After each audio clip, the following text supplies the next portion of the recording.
What's going on, guys? Welcome back to the Life of Lee podcast. This is episode 18, and I know that because I spent a couple of hours yesterday going back and making custom thumbnails for each episode just to make it look a little bit neater, a little bit nicer, you know, when people come across the videos, and had some fun doing it. It was good to be working on the podcast, but not actually making the podcast. But it's Sunday, it's 25 to 8. And I've got 23 and a bit hours to get this online, otherwise people will be blowing up my DMs, which is actually quite a good problem to have.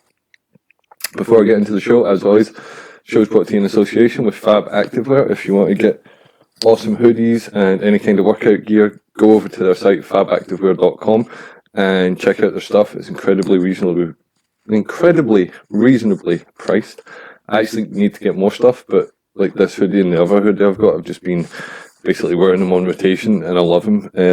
But there's loads of stuff in the site that I've got in my cart. I just need to put the order through, what have you. And yeah, go and check them out. You'll not only be helping out a great company, like every interaction I've had with them has been fantastic. They are so nice. So you're helping a great company, you're helping me, you're helping the show, but also you're helping the environment, because these guys are so focused on reducing their carbon footprint, but at the same time producing, you know, high quality merchandise. So go check them out, and if you use the code LifeOfLee10, that's one word, Life of Lee with 10, it should be around here. Did I remember to do it? Is it there? Is it not?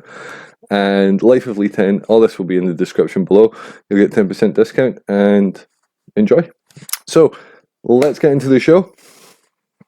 I've had a great day today. The weather's been fucking great. Last night, like 2 o'clock, I thought, you know, I could be doing some training tomorrow, and I hit up Alan, and he was game. So we were meant to meet at 12. It was a little bit later, and then it started raining.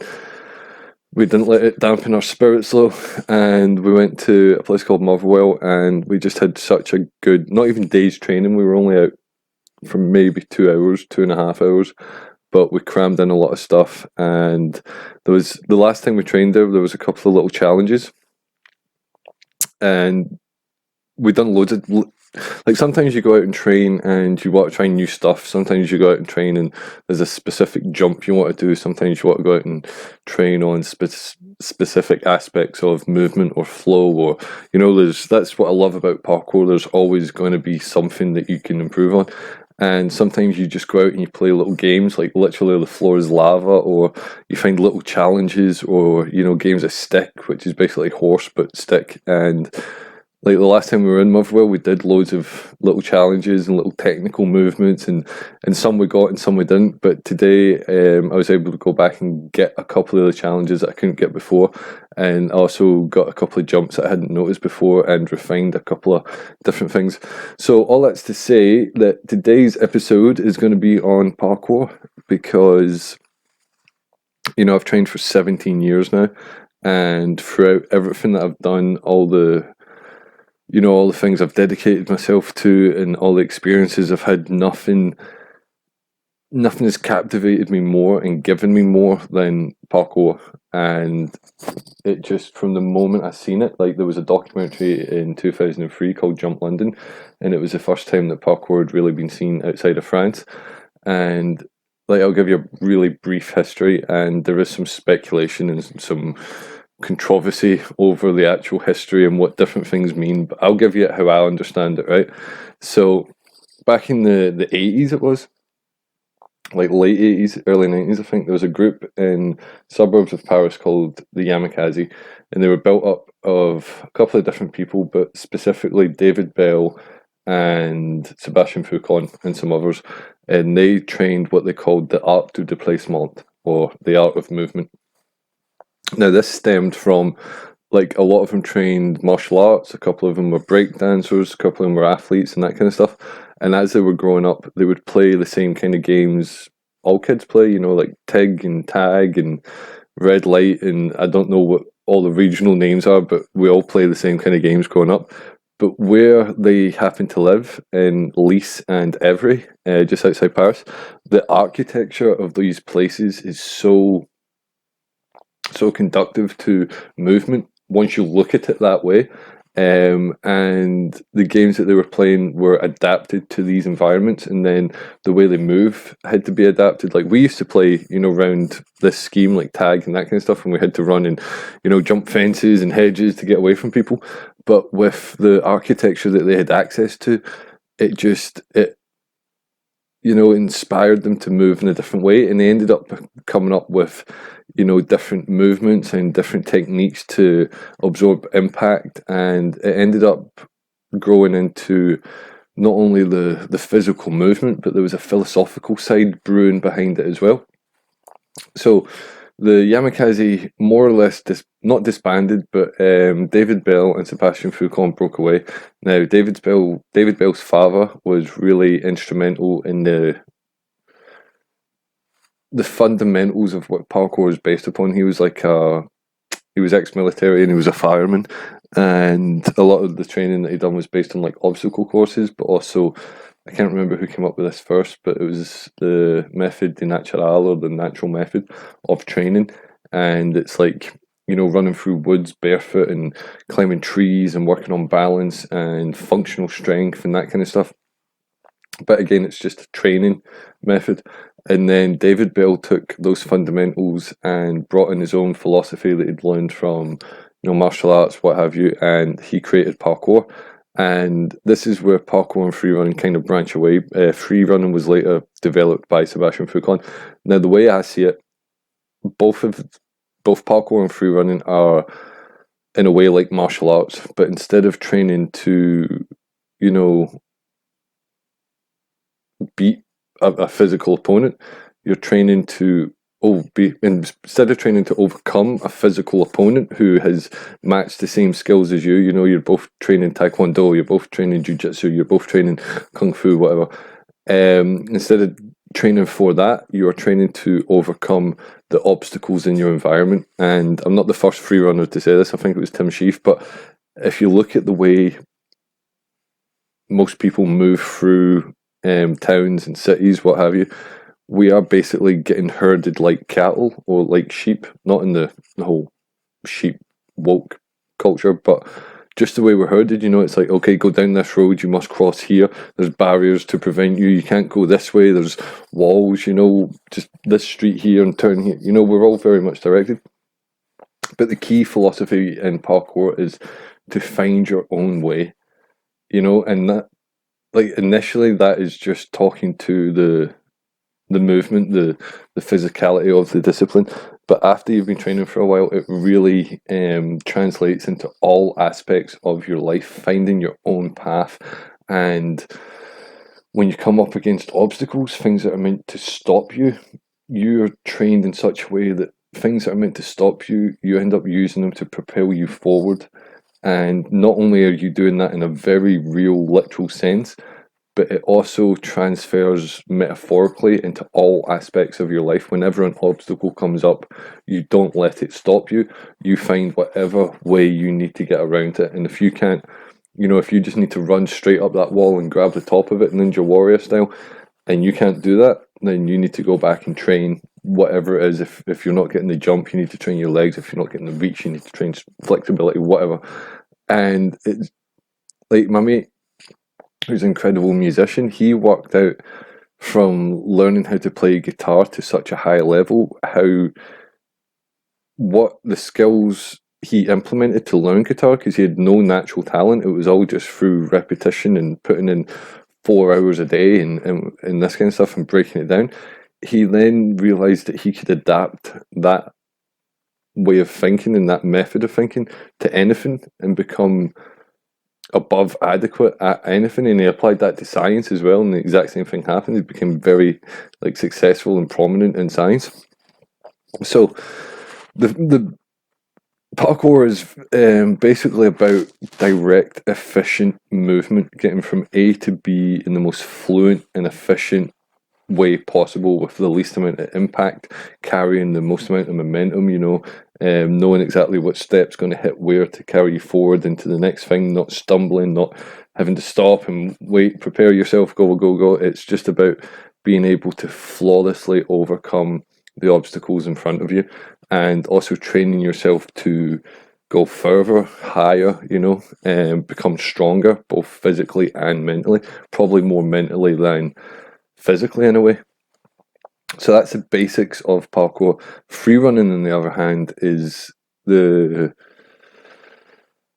main focus of that is, I'd say, on more like self-expression through movement. You know, if you had three rails, one after each other in parkour, you would come over and you would vault as quick as you could over them, least amount of time stepped in between, everything precise, and away you go. Whereas free running, you might run up in that first rail, you do like, you know, almost a breakdancing kind of spin around it, and then you go over it, and then you do a flip, and then you turn and you do a flip in the other direction, you stop, you approach the rail in a different way, you do something, blah, blah, blah. It's much more, you know, self-expression, just however you feel in the moment. It doesn't have to be to the parameters of direct, efficient movement. Like, everyone who identifies as a free runner trains parkour, but not everyone who identifies as a tresseur, which is someone that trains parkour, everyone that trains free running trains parkour. Not everyone that trains parkour trains free running. And the easiest way to define it is you don't do flips in parkour, which is so irritating because there's a lot of tresseur, just parkour athletes out there. And just because of the way it's shown and, you know, the culture and shit, they'll get people shouting, do a backflip. And it's like, they don't actually do flips. It's just something they don't dedicate their training to. So it causes confusion at times. But me, I class myself as a free runner because I love doing flips. But generally, if I'm talking about parkour or free running, I'll say parkour because to me, it's more of a, you know, it's more of the culture. Like free running, it sounds kind of cooler. It's maybe more accessible, but parkour is, to me, it you know, it conjures up more images of like Jeet Kune Do and Kung Fu. It sounds more like a thing than just free running. So I started free running in 2003, documentary Jump London. Saw Sebastian and Stefan and a couple others, saw what they were doing, and it just immediately appealed to me on every level. Like, I was never into football as a kid, which is, you know, very prevalent in Scotland, and I played football. I played for a couple of teams when I was much, much younger, and I get it. You know, it's like, it's a game. You've got the ball. We're on this side. They're on that side. You try and get the ball in the goal. Cool. It's very skillful. I'm not trying to take anything away from anyone, but it just wasn't for me. It just wasn't exciting. It was just flat bit of ground, 22 people, ball. They try and put it in. These people try and stop it from going in. Goalie, he really tries to stop it from going in. And that's it, you know. But I was always the kind of kid that was, you know, climbing trees or climbing buildings or exploring places I probably shouldn't have been. And then when I saw this documentary, and it's on YouTube, go watch it, Jump London. And when I saw this, I was like, this is it.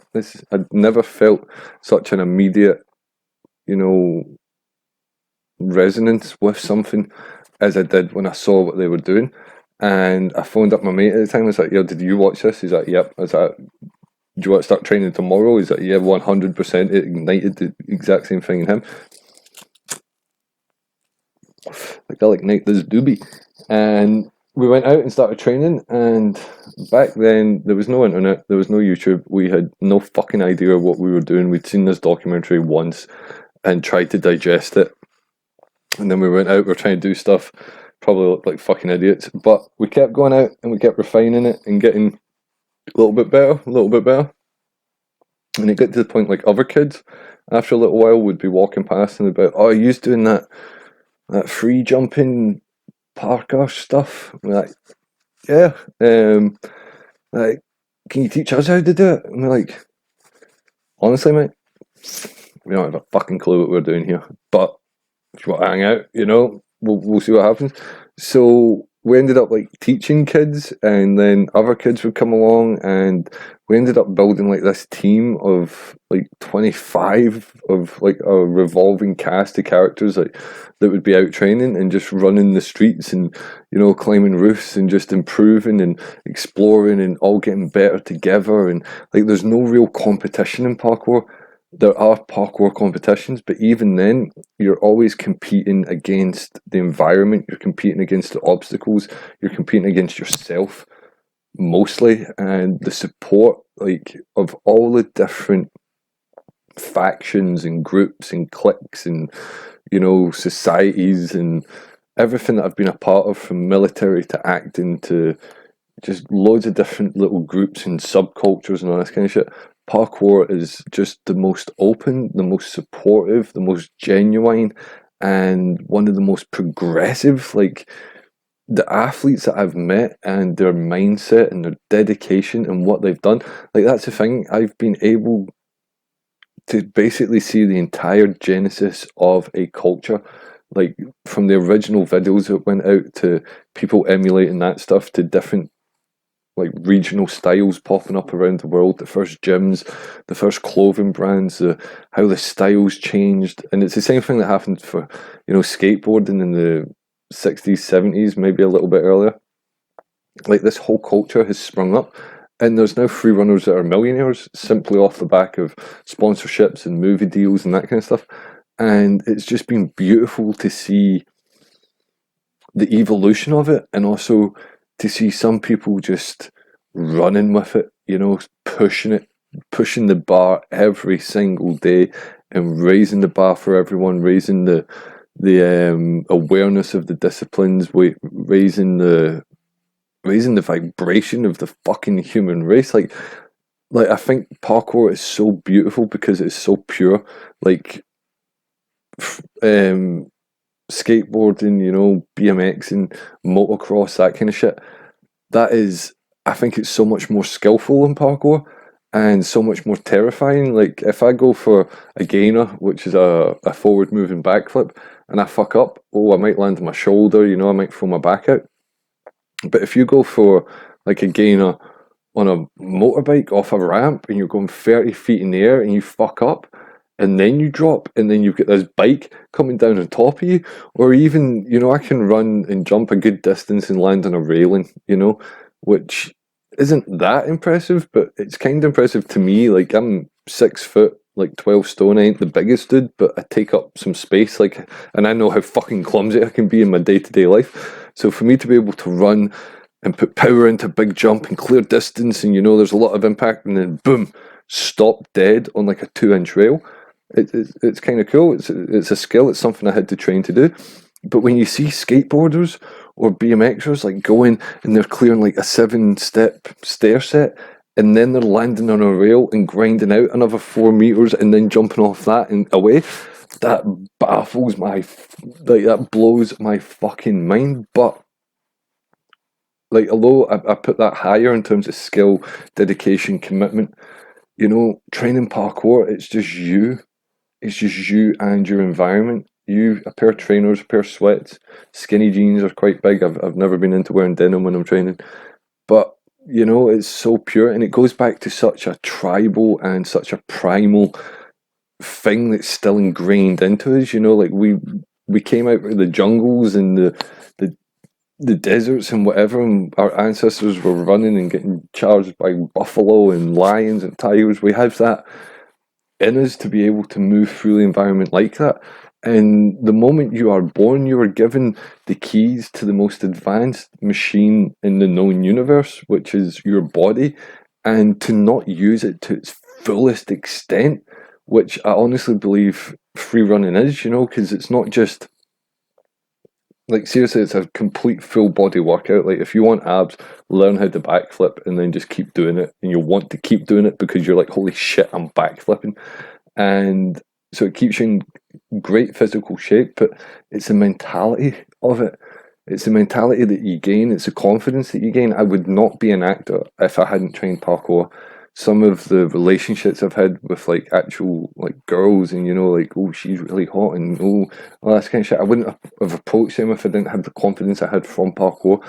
Some of the experience I've had, the situations I've been in, it's gave me so much. Like, if you don't really know what parkour is, or you've maybe seen it, blah blah blah, yeah, it's a visual spectacle, and it's impressive. You can't deny that, but it just gives the practitioner, it changes your life in a way that I think very little sports do, other than martial arts and that kind of stuff. Like, you can play football, you can score a goal, you can have that moment of elation and, you know, high fives at the end.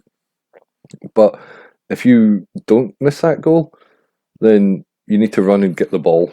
Like, that's what you need to do. You know, if you're an artist and you mess up a canvas, you might need to get the eraser out, or you might need to start again. If you're a musician and you're recording and you fuck up a note, you might need to hit a couple of buttons, do another take.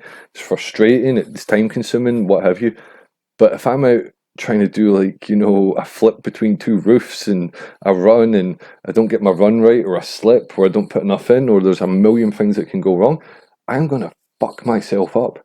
And, you know, it's such a strange hobby to have, to literally be, and I can see why so many people see it as being an antisocial thing or a dangerous thing, or what have you. But if you're down the street and you see me jumping between two 20-foot roofs, you're like, oh my god, oh, I thought he was going to fall there, oh my god, he could fall, he could die, I need to phone the police, oh, what's going to, oh, like, that's your reaction, not mine. You've not trained your body to do this, and your mind, for 17 years, to overcome the fear, the doubt, the anxiety, to let it all go, free your mind.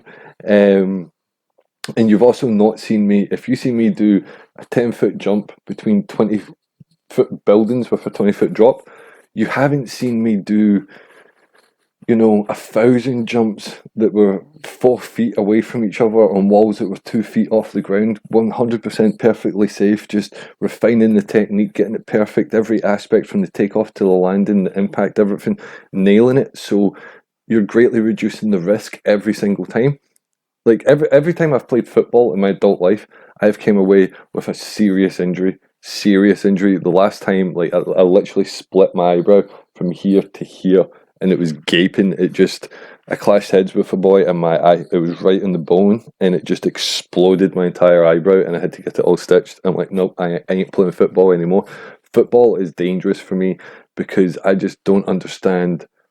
Not that I don't understand, I can't get into the rhythms of the game, you know, and the flow and that kind of stuff.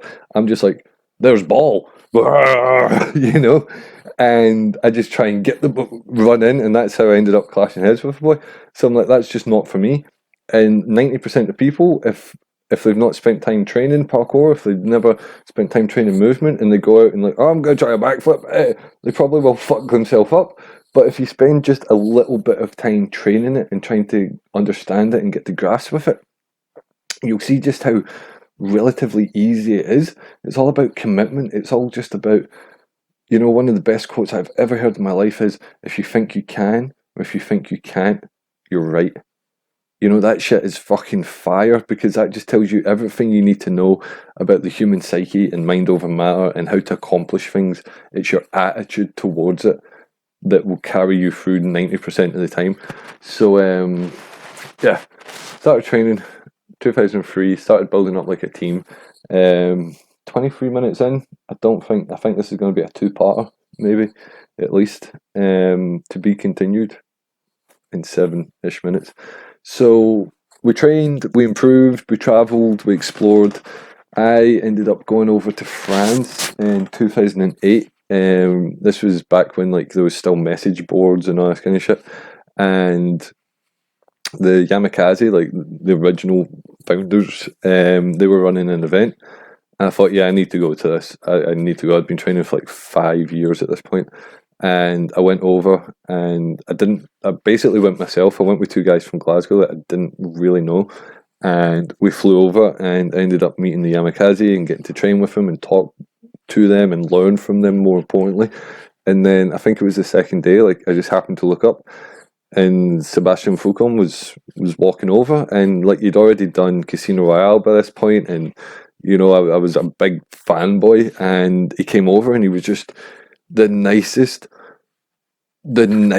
fucking most humblest dude I've ever met, because Devin Townsend is just a phenomenal human being, but being able to just sit with Sebastian, and for him to be so open and engaging and welcoming, and he wasn't part of the event. He saw a lot of, I think he was just walking past, and he's seen it, and he's seen people he recognised, so he came over, and we ended up sitting and chatting, and then like 2 years later, like there wasn't really any social media presence back in 2008 or that much. But 2 years later, I went back over with some of the guys from my team, and Sebastian was there again. And I thought, there's no way he's going to remember me. It's been 2 years, and he must go to loads, because like the parkour events around the world were really starting to pick up, and I knew he was going around and doing different things. And like he must have met hundreds of, not thousands of people since in the last 2 years. But I was standing with the guys, and like he was kind of closer, and he just looked up and said, "Oh Lee, how are you? How are you, my friend? How have you been?" And we were chatting away. I introduced him to lads, and then again, it's just, it's meeting the originators of something. Like parkour has, like I say, being able to watch it grow, and it's now worldwide. There's now gyms that are worth like multi-millions, like the amount of opportunities freerunners have had in movies, or to teach, or to have live displays, or social media presences, all that kind of stuff. To watch all of that pop up literally from this documentary, like that was the thing that caught the imagination of a lot of the first gen British practitioners, and to what it is now. And don't get me wrong, as much as it is a great community, I kind of fly under the radar from it a little bit. Like I used to go to a lot of events, and I used to train with a lot of different dudes, but like I am a bit of a lone wolf when it comes to it, because I like being able to be like, right, I'll go and train here for a little bit, and then I might just get the notion to be like, oh, I want to go and climb that roof and do that and blah blah blah. And if you're with a big group of people, it's like, oh, do you just want to go here?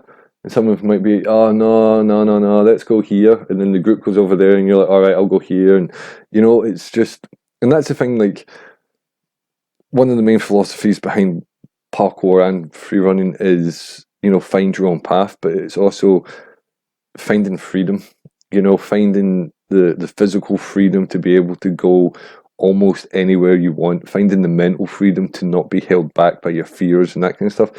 And that really translates into my personal freedom and my need to explore, not just in a parkour roof-topping kind of way, but just to explore as many aspects and avenues of life as I possibly can.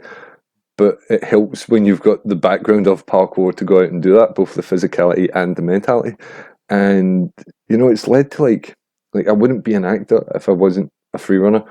And there's been films that directors have wrote specific roles for me to play because of my abilities. It's the way it's all came together, and I owe so much to this discipline.